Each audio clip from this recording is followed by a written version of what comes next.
Hello, everybody. We are excited to have you back for another Holistic Hive podcast. We are honored, thrilled to talk with a certified social worker working on her licensing. It's a whole process. If you guys don't realize that, this is a process. It's many, many years, lots of hours, lots of help that needs to be done and documented and everything else. And so we're really excited to have Jessica Thompson with us here today. So can I first have you just introduce yourself to us and to our listeners? Yeah, my name is Jessica. I am a social worker. I've been doing social work for about, maybe 10 plus years. I'm working on my license right now. I work at the Healing Group. We specialize in perinatal mood and anxiety disorders, trauma, couples, and sex therapy.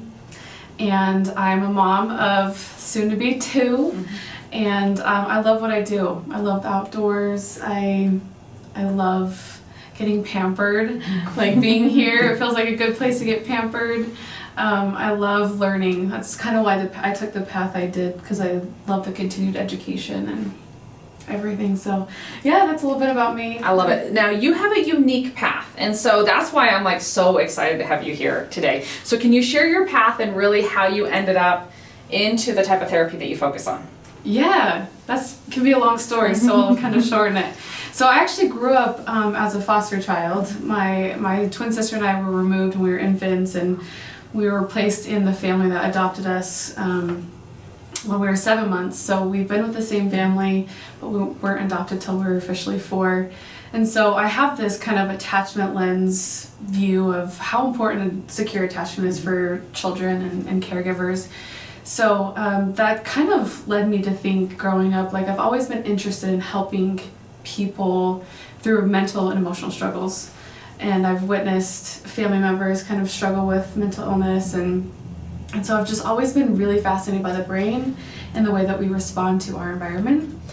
And obsessed with psychology growing up, and I thought I wanted to be a psychologist until I learned that social work offers a huge diversity of jobs that you could have. And I knew that I would never run out of a job in the field of social work, so I figured that was a big safety net. And I've been through my own emotional, and mental struggles. So, we all experience trauma, we all experience really, really hardships. And so that's kind of what's driven me to really help people. And I, for some reason, have this huge fascination with sexual health. I think it's so important, especially here in Utah. There's a big cultural barrier to talking to your children and talking about sex and sexual health in general. There's a huge stigma or a taboo of, shh, don't say that, let's not talk about it. So I'm really passionate in getting the word out of it's not anything shameful to talk about. It's a human condition. It's just a part of who we are as human beings. And so that's why I love the Healing Group, is we can get specialized in sex therapy, and that really includes so many things, but we can talk about how to talk to your kids about it and how to feel better about your own sexuality and sexual health, and especially with partners and things like that. So I could talk about this forever. There's just so much that I'm passionate about, and that's, my life experiences have driven me to be where I am. Yes. And I look at that, I think often that's the beauty of our life experiences, is that we can look at it and say, okay, because of this, and we make whatever story, or because of this I make my story as well. And I think there's a lot of power in that. What I'm seeing right now, I'd love to go down the path of sexuality. I want to talk about it in 2 different ways. I want to talk about kids, because we have lots of parents, and we've got young kids, I've got teenagers. It changes the conversation, and oh my heavens. But I want to actually start with pregnancy, because we see so many pregnant families. What is unfortunate, I will use that word, and an opportunity, is that a lot of women have been through a past trauma sexually. And a lot of women, what I'm seeing is that they may not have faced it. And then pregnancy brings it front and center, because birth is going to bring it there. So can you go there for a moment? And just because a lot of it is, I want, again, to bring it out of stigma, bring it out of taboo, going, actually the numbers are really high. And then where can we start? Yeah, that's a great question. I do want to put out there that I am not actively getting my certification in sex therapy at this time, but I'm getting trained. So I have a basic knowledge and foundation of how to answer this question, but I do want to acknowledge I have a lot to learn still. But that's an excellent question. And you're right, there are a lot of women and people out there who have experienced really hard and sad experiences that are unfortunate, that affect birth and affect their own sexual health and even their relationship with their partner or spouse or partners. So one thing I would say is if you've experienced a sexual trauma, your body may not be ready to talk about it, and that is totally okay. And most of the time, people who have experienced a pretty significant trauma like that are really not in tune with their bodies. And so, but it's always lingering in the back of their head, I would say, majority of people. And some people may not remember exactly like what happened, but they know something happened. And to me, that's a great place to start. Find someone that you feel safe talking to. When I feel safe, when I talk about safe, I mean feeling, okay, I feel calm here. I don't feel like I'm in threat. I feel like I can trust this person. You know, you can talk to them easily. And I always tell my clients, like, it's totally appropriate to therapist hop because you need to find someone that you feel completely safe and vulnerable with. So just talking about it. And I personally haven't seen a ton through like my work with my clients yet of sexual trauma, just because I just think it's so hard to talk about, but it is important to address. And it can affect birth when you're literally exposing yourself on the hospital table or at your home or birth center, and you have all these providers literally touching your body. You're feeling exposed, and it can be really scary. And so I've seen or I've heard that can be really traumatic and kind of re-traumatizing for moms. And so I would just say if that is something that you haven't addressed, it's okay to start. Yep. Just even if you need to start just telling someone what had happened, that's a start. So I'm going to jump into hopefully your question, Okay. which will be, okay, I do know, because a lot of times the partner will know something happened.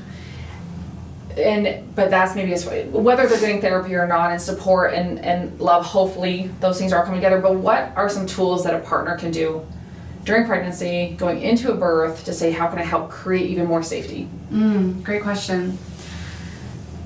I think it's really important for the pregnant person to know what kind of support they need and write those needs down and then tell their partner, this is what I need from you specifically. Whether that's, I just need your hands on my back or my shoulder, or I need you to write these things down and tell them to me during birth or during labor, or, you know, throughout the very long pregnancy. Being a support person, you know, say, hey, how are you feeling today? Like, how are you doing? Is there anything you want to talk about? Has anything been bothering you? I just think being a really safe, kind of a safety net for the pregnant person is one of the most important things you can do for a mom or a pregnant person. Right. Yeah. No, that was exactly my question. Yeah.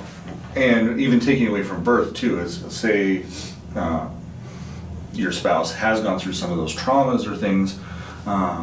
Is there any tips for helping them through it as a spouse, where you didn't go through the trauma but your spouse did? Yeah. Obviously, we it's good to get therapy and that sort of thing, but is there something they can do at home to help them through that, other than taking it slow and some of those obvious ones? Do you have anything for that? Yeah, well, first what comes to mind is I'm a firm believer in secondary trauma. Or like compassion fatigue, we can really absorb other people's experiences. And so really being aware of how you are experiencing your partner's trauma can be really helpful. So if you're feeling overwhelmed or even triggered yourself, it's a great indication. Take care of yourself so you can take care of your partner. Love that. Yeah, Love that. and I would even say seek your own therapeutic support. Yeah. If you're having a hard time knowing how to support your partner, get some help to know how to support them specifically. That's awesome. And I think even just verbalizing like, hey, I recognize or I see that you're really struggling or having a hard time. I see that, and I value that you are here with me, or that you can vocalize that to me. but I really don't know what to say or know how I can support you, but just know that I can sit here with you. That's a really great great tool as well. I love creating space. Yes. And holding that space open. And, as a male, I like solutions. We got to fix everything, right? Yes. But I've been around long enough. I've been married long enough. Let's be honest. My wife taught me everything. That's not what's needed. Right. The solution is not for me. That's for her to figure out. Exactly. It's very much holding that space, holding that love, Yes. and letting her bloom or shrink or whatever she wants to do Yes. in that space. That's exactly what you're saying, is you're creating that safe space for your wife. Yeah. By just being there. And you're right, I have seen partners and even my own husband who he loves to create solutions for me, and I'm like, back up. Like, I don't need solutions. I didn't ask for it. I just need you to be here with me and just validate that you hear me and you see me and that you can sit with me through this. Yeah. I don't need an answer. I just need to know that you can sit here with me and hold that for me. Which I wish I was perfect at doing that, but I've learned. Yeah. No one's perfect at it, but just I think we see it. We do. can feel it, and so many people are intuitive, and a lot of moms too are very nurturing, and they can feel that, so they know if it's authentic or not. Mm-hmm. And I just think just be yourself and just do your best to create that safe space. So one thing you said that I love how you said it, and I think it's really, like, this is part of the destigmatizing of support and health, is that your partner's going through something or has gone through something, and then you start picking it up without, a lot of times you don't even acknowledge or realize at the time that's what you're doing, and it's like, okay, hold on, all of a sudden I'm being triggered and I'm having issues, or I'm reacting emotionally where I didn't think it was that big of a deal. But then there's the stigma of, do I need therapy? And I would love, I would just love it. We joke 2x4. I'd love to 2x4 everyone going, seriously, getting help for yourself is the ultimate expression of I want to, and I'll use the word improve, but I don't mean that as a judgment word, because it's one of going, rather than I need to be broken to have therapy. It's no, I really want to be my best self. So I utilize something to help me be my best self. So I love the words that you're saying of going, okay, if you're picking up, really, maybe you need to look at your own type of therapy to support you, and maybe just have resources just for you, not necessarily for your partner, but just for you to work through this. What are some tricks or some words to help really bring the conversation to receiving help and finding the right therapist?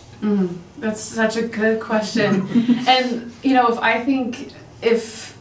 I had a secret that I'd like to share with the whole world, especially the community, is one of my mantras in life is I put myself first. And that sounds really selfish to some people. I've gotten feedback that sounds selfish, but really what that means is my wellness. I realize how important that is for me to care for other people, especially my children, my spouse, my family, my friends, especially my clients that I love working with. And so that's kind of my mantra, is my wellness needs to come first.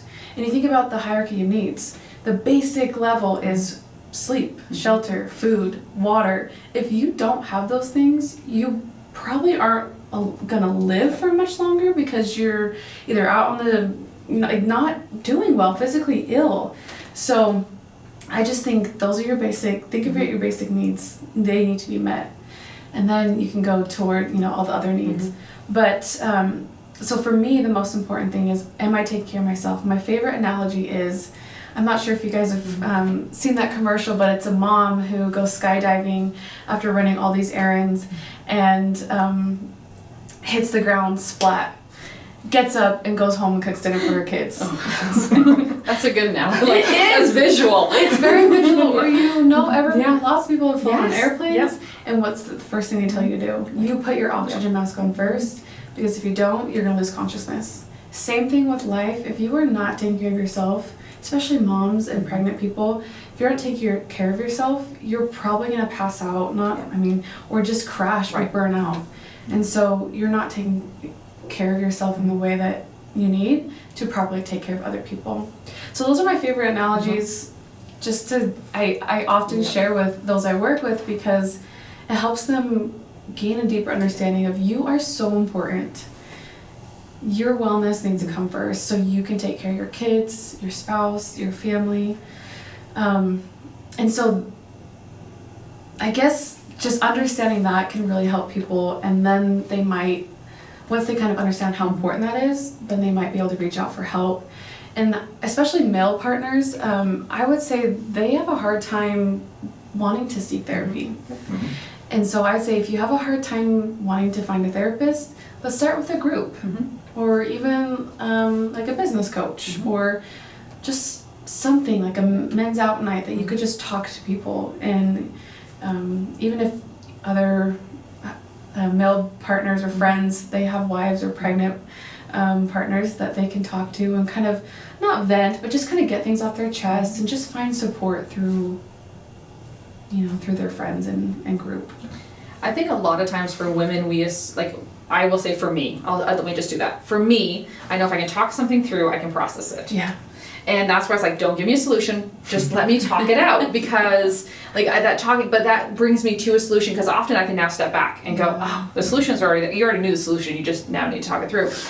And I think I'm making a generality where I assume it's similar for a lot of people, because you do group work and it's like, and everyone's processing in a really good way, healthy way to see commonalities and have common humanity and see this. But I think for a lot of people, they can get the value in, if they're not ready to journal it, being able to communicate it in a safe place, but also finding that safety where it's not let's not just vent but build up fire. So I'm curious, because I've had people that will talk it out and then they have to talk it out again and talk it out again and talk it out again. And it's almost like this rehash. And so I'm curious within that, it's like if someone catches going, oh yeah, that's totally me. Like I just don't let things go. What advice? That's hard because, I mean, as you just described that, I was thinking that's someone who's learned a specific way of thinking that they weren't taught how to get out of. Yeah. So it comes back to maybe find a therapist. Exactly. Because it sounds like your way of thinking needs to, one, you got to recognize that way of thinking is a problem for you, or it's bothering you, and get some tools from a therapist to help you literally change your brain and the way that it thinks. The best advice I give with a therapist, I'm like, you need to find someone who's willing to call you on your shit. Yes. Right? Because we all say our own story, and we make really good stories where we're the hero or the victim, I guess, or I guess we can be persecuted, like we can be all of them. But it's like we share this story and we want someone to validate, depending on where we are. Yep. And but a really good therapist is gonna be like, okay, we made a deal that I can call you on your shit, and I'm calling you on it, because how you're thinking and the patterning that you're actually reinforcing is what's creating your reality. Yeah, you're absolutely right. I've noticed before I challenge my clients, I call it, I'm going to challenge you here. But before I do that, I'm already building a really safe and good relationship with them for me to be able to do that. And when I do that with my clients, I'll say, okay, hey, for them, they need a process to hear themselves. And I say, whoa, let's stop right here for a second, or take a pause. I noticed you said this, and I'm going to challenge you. And then every time I challenge them, they're like, oh my gosh, I didn't even see it. Yeah. And so then we are able to work on, the client opened the door for me, and now we can find another path, basically a different neuron that we could connect to change their way of thinking. You're absolutely right. Yeah. To me, it's part of the fun, because it's like it's vulnerability, which you got to be willing to do. That's where growth happens. And at the same time, it's like, I love it, because I totally agree. It's like, so I didn't even see that, and it was right there. But that's why you have someone else who can help see that and go, can I point this out, that you said this, and maybe there's an and rather than an or. This black and white mindset that people have is the and as well that can happen. And that's why I love therapy, because someone is literally sitting across from you, watching you unravel your brain, and you're painting a picture for them. That's how I picture my clients, is you are painting me a picture of your life, your brain, the way you see life and your experiences. Like, I get to witness that, and it's so cool. And that's the stigma, is I really want that broken down, because you don't have to be broken. You don't have to experience significant traumas in order to talk to someone or just get support, because that's how I look at therapy, is you're just adding someone else into your village to help you feel better, think better, overall just improve your wellness. And so that's really what I think can break the stigma, is you don't have to be broken, you don't have to have a severe mental health diagnosis like bipolar or anything to talk to someone. because that's a lot of my clients just need to process what they're experiencing, what they're thinking, and find new ways to make them feel better and really handle life and tough experiences in a better way or a different way. Right. That's pretty much been my experience with therapy. It was the elephant in the room that I was oblivious to. I didn't hear myself saying until I was challenged. And at the same time, it was also, the main thing that I gained from it was actually a better relationship with some family members. And it wasn't so much what were we missing, it was what wasn't being communicated, but we thought were. So it's kind of like, the dad, well, I should love, or you should know I love you, Right. but he never says it. That type of thing was the situation, and just having that third party with the safe space and everything, but to point out, it's like, did you see that look? Like, well, yeah, he looks at me that way all the time. Well, this is what it means, and then we could build. And we repaired that, we reconnected on a whole new level that we didn't even know was possible. Yeah. And so I kind of want to take this a little bit, slightly, when we talked a little bit of birth and obviously a little bit of sex therapy stuff, but I find a lot of moms are really struggling in the postpartum period. And whether we can diagnose it as depression or anything else that is irrelevant, they're just struggling. And I know our society is not really built, at least in this country, to support that. So do you have anything simple other than reach help? That's the assumed. Do you have anything that moms particularly can do, or maybe even add partners in to make that life change that's so huge a little easier? Yeah, I'm so glad you asked this question. This is something I'm extremely passionate about. Because the Healing Group, we specialize in working with moms and partners. But even through my own personal experience of becoming a mother 2.5 years ago, I had no idea what I was in for. Like, no one tells you how to prepare, and they just, you just don't know what to expect. And especially postpartum, I feel like that's also another taboo topic. Well, we do all this work to get ready for birth. Exactly. But not for parenthood. Exactly. I mean, and there's so many parenting books and classes and courses out there that it can leave parents and caregivers really overwhelmed of knowing where to start. So I'm very passionate about working with moms, and I would say one of the best things you can do is take care of yourself during pregnancy. I'm talking about is hydration, nutrition, sleep, movement, sunshine, building your support, your village, because that's going to carry over to your experience of postpartum. And so the work that I do with moms is, one, they're seeking out help, right? That's the first step. And honestly, I wish every single postpartum mother would come to my office. They don't need to have postpartum depression, anxiety, OCD, or psychosis. They don't need to have that in order to come get support. I really believe that every mom needs support, and it could be even for just a couple months meeting with a therapist. And this is some of the work that I want to do in the community, that those who don't want to have therapy or come to therapy can find resources through Instagram or like blogs or something that from a mental health therapist that can really help them. So my suggestions are build your support plan during pregnancy. And one of the things that I do with my moms is I build a wellness plan for postpartum. So what that looks like is, okay, let's talk about sleep. How are you going to sleep? How much sleep are you getting? Let's get at least 4 hours consecutively. 4 hours is like gold. Like every new parent knows this. 1, 2, it's like, okay, as soon as you get 4 in a row, like you can take on the world again. Yes. Exactly. Yep. It's incredible how much your body can thrive off 4 hours when you have a newborn. Yep. So we talk about that. And then we talk about, okay, well, who can be there for you so you can get that sleep? Because that is also a basic need. If we're not sleeping, that's going to affect our mental health and emotional health. It affects us so much. So we talk about that, and we build that into her plan. We also talk about nutrition, how important that is, especially if moms choose to breastfeed, especially recovering. You need to eat wholesome foods that can repair your tissues, your muscles, pushing a baby out, or even cesarean. Like, you need to repair your body and keep and support it, especially hydration. Are you getting enough good Yeah. quality liquid. We're not talking about overstimulating your body on coffee or tea, but let's water, Yep. water and some juice or whatever, just to get your hydrated, because that water and you know, the hydration really affects your brain and how you think and how you feel. So that's one of the biggest pieces I talk to them about. Also, their support. What does that look like? Do they have a partner? Is the father involved? If he's not, okay, how can we build your support village? Is that through parents, friends? Is that through the community that you can reach out to? So much support is really what I focus on. We also talk about movement and sunshine. It's really important postpartum to get out of your house.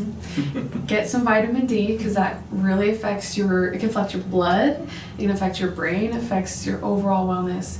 And then we talk about movement. Movement is so amazing. And I think there's a big stigma out there, or this idea that you have to exercise to get your body back. Right. I really hate that idea, because I'm like, where did your body go? You were a human. It was with you the whole It's time. never right. There's no going back. Exactly. And I love that we're now saying that. It's like, no, there's no going back.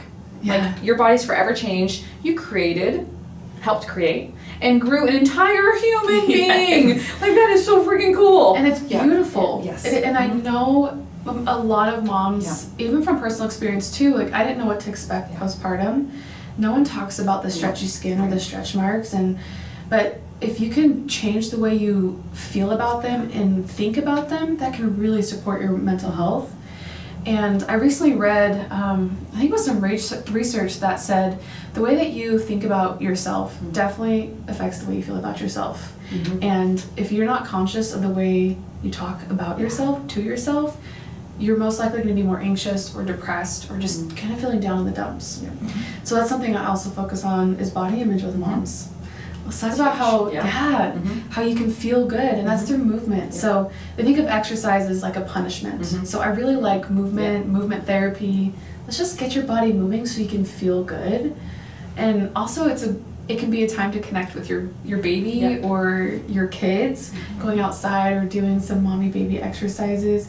And it doesn't have to be intense. It could be 10 minutes a day. So that's what I aim for with my moms, is 10, 15, 20 minutes a day. What can you do? And it's not like, let's do strenuous workouts. It's like, what helps you feel good? So that's really what I focus on. Let's bring in all of these things to help you feel good, feel your best, and feel supported. Because you think about it, those are all the basic needs to help them be able to thrive. Because I don't want moms in survival mode. Kids feel that, their babies feel that. Absolutely, yeah. So we really just try and calm the nervous system, feel connected to themselves so they can connect to their babies and kids. There's so much gold in that one, because it really is going back to the basics of, okay, mama, take care of yourself. And I think it's also being given permission, not that we need external permission, but sometimes we do. Just to start that process is like, I give you permission to take care of you at the highest level, because you deserve it, and you rely upon it. These are the basic needs. I love that you talk about movement. We've consciously stopped saying exercise in this practice as well, especially as we went through this last year. Everyone thought exercise had to be like regimented and at a gym, and I was like, no, it was or never a program. Exactly. It was like, no, it's all about moving your body to wellness and loving your body rather than punishing your body. And it's like, no, we want you to do things you love. Then you're more apt to do it. And I think with all those, it's like, what do you love? And how do you feed yourself emotionally, physically, whatever that is, to really learn to honor this now new parenthood part, the whole birthing of a baby and birthing of a whole new person in ourselves in a whole new role. And it's such a sacred process, and yet it needs to be spoken about so much more, because I think so many times we honor, and I'll say mom just for a birthing person, just in that, like the baby showers and everything else, it's all about her. And I've had people say to me, well, that's why they have postpartum depression, because it's no longer about her. And I'm like, oh my heavens, like that, let me just go there. That's a problem in that mindset, because yes, and let's actually say, maybe she has been forgotten. And we need to fix that. Like, we need to, as friends, as family, as support, and I love what you also said, is like, what I was hearing was, have the conversation with your partner of what to expect. who is taking care of the baby in the middle of the night? Well, you're nursing. Yes, I am, but what else can be done? And so I had agreements with my partner on how that looked so that I had a better sleep. And I was actually liked my child, because if you don't get sleep, you don't like your child. And I joke, like I talk about my postpartum journeys because like it was so stigmatized, at least I took that way. It was like, heaven forbid, I looked forward to this baby and then within weeks I didn't like this baby and go, but I'm supposed to like this baby, and all that just really detrimental thought that can go through it and go, no, normal, Yes. totally okay, and let's have someone on board to help you through this really hard thing that you do not know what you're getting into Right. fully until you just experience it. Yes, I'm so glad you brought that up, because one of the most comforting things that I witness in my office is when I ask moms, tell me about the bad thoughts you're having. Yeah. Oh. Ooh. Yeah. Because like those are secret. Like Exactly. And those can be They really think harsh. Yep. Something's wrong with them, that they're a bad mom, and they end up hating themselves, or they just think, oh my gosh, what is wrong with me that I don't like my child, or that I'm not bonded, or that I'm not enjoying motherhood. First of all, not everyone loves motherhood 100% of the time. Right. And if you did, I might be worried about you. Like literally, I would. Because if you are euphoric all the time, like that's a sign of, that's Right. not a good sign. But because we're human, we need to Right. experience these waves of emotions. So I'm so glad you brought that up. And when I ask that to my pregnant, postpartum people, it's like I see a weight lifted, and it's like I gave them permission to express the thoughts that they're hiding. And now be real. And yes, And now heal. exactly. And not judge, because that's really what it is. So much self-judgment's happening in that. Yeah. No, Yeah. I love that you do that. Oh, That's what that's I call healing for me to hear that as well all these years later, because it is. Yeah. And that's what I call mothering the mother. Yep. That's why I'm so careful the space I create with my clients, because I need to mother the mother because they're suffering. And I don't want moms suffering. I don't want anyone suffering, but especially in that very vulnerable, delicate period of postpartum, like you need that support. And I do want to say also, it's very common, I would say almost every mother out there has one to many thoughts, at least one to multiple thoughts of their kids hurting, or them hurting their kids, or just intrusive thoughts, or them not liking motherhood. Like it's so common, every mother has it. To some, they range in intensity, and that's what I am trained to assess in. But I just want to normalize, like it's so common for moms to not enjoy it, and that's totally okay. And it's okay to feel that way, and talk to someone about it, because it's totally okay. And it's a place to start. Yes. And it's a safe place. Is creating that safety matters so much. So how do people reach out to you or to the healing group? Like, can you share that information, please? Because I guarantee you're like, yes, I'm ready. So please share that. Yeah, so the healing group is actually right up the street from here. It's really close, but you can go to our website, thehealinggroup.com, and you could look at what insurances we take. You can send us a note, or you can just call. Calling or texting is one of the most easiest ways. Our information's all on our website. You can email them and say, hey, I would like to, after you look at the bio, see this specific therapist, or just say, please get me on the wait list as soon as you can, because we do have a long wait list. But we take all different kinds of insurances, and also do self-pay and bishop pay through our ecclesiastical leaders. So just look up thehealinggroup.com. Kristen Hodds is the founder. If you follow, I'm sure a lot of people here listening follow her. All the Healing Group's information is on her Instagram page as well. We love Kristen. We've had a good relationship with her. She's amazing. And so do you guys see all ages? Because I'm a mom of kids, so is the Healing Group a good resource for my children as well? Great question. We basically see 18 and older. And if you have needing support, we can refer out, give you some great resources. But a majority is adults, and occasionally we might take like a 17, 18-year-old, but we usually see those adults. And a lot of male partners come to our clinic as well.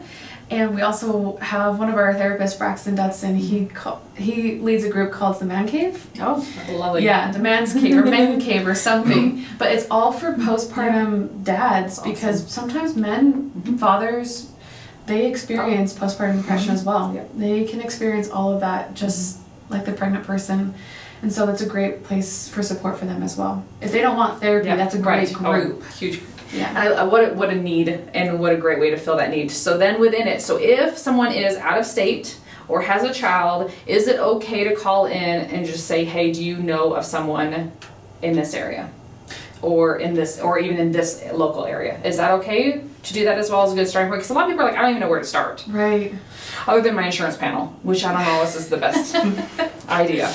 So do you understand what I'm trying to ask? Yeah. Like if someone says, I know I need care and I'm not here or it's the wrong age group, where can they start? For specifically postpartum? Anything, any type of therapy. Any type of therapy, I would suggest going to psychologytoday.com.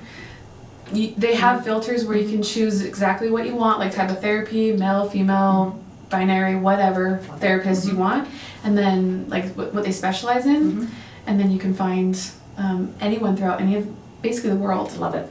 Also with specific postpartum, you can go to psi.org or .com, I think it's .org, and type in your state and city, and you can find a perinatal specialist in your state. Love it. Thank you so much for those resources, because that's huge. That's what we need. We really appreciate you being on this. I definitely will already say it, so it's totally like recorded. I want you back. And so we're going to dive into some other conversations, because I think there's a lot that we can do and bring a lot of value for everyone. So. Yeah, I've loved being here, and I'd love to be back. Okay, awesome. We will schedule that soon. Okay, awesome. Anything else you want to add? No, I think we're good. This was awesome. This was awesome. Okay, you guys, I hope you got as much value as we did, because this is just huge. And so thank you so much for being here. We really appreciate it. Thanks for having me. Okay.